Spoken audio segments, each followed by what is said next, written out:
es actor principal en esa política, en América Latina y especialmente en Venezuela.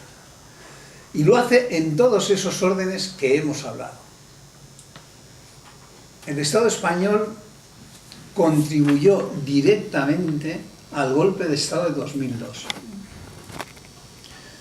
El Estado español ha hostigado permanentemente a todos los gobiernos bolivarianos. El Estado español, en contra de sus intereses, retiró la venta de 2 fragatas porque se trataba de un gobierno bolivariano. El Estado español ha ayudado, ha sido actor principal de la campaña de desmontaje de la revolución bolivariana con una agresividad y una desfachatez no conocida hasta este momento en el mundo. La Guerra Fría era una guerra de niños comparado con la guerra mediática que existe en este momento. España ha actuado, como sabéis, siempre lo ha hecho, en el plano político como escudero de Estados Unidos. Desde la posición común contra Cuba hasta recoger dentro de la embajada a un criminal como Leopoldo López, conculcando todo el derecho internacional, conculcando las propias leyes del Estado español y sin dar la más mínima explicación a su pueblo.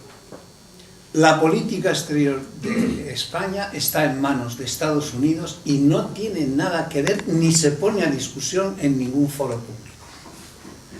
Pero además, España mantiene relaciones culturales y históricas y de lengua fundamentales con América Latina. Y nosotros somos un doble vector.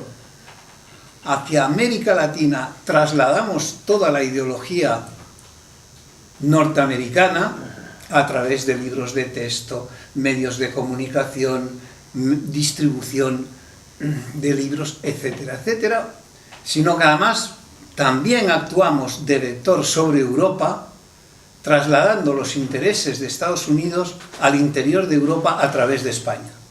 Nosotros somos los promotores de todas las mociones que se hacen, somos los principales instigadores y somos quienes llevamos la política de Estados Unidos al Parlamento Europeo.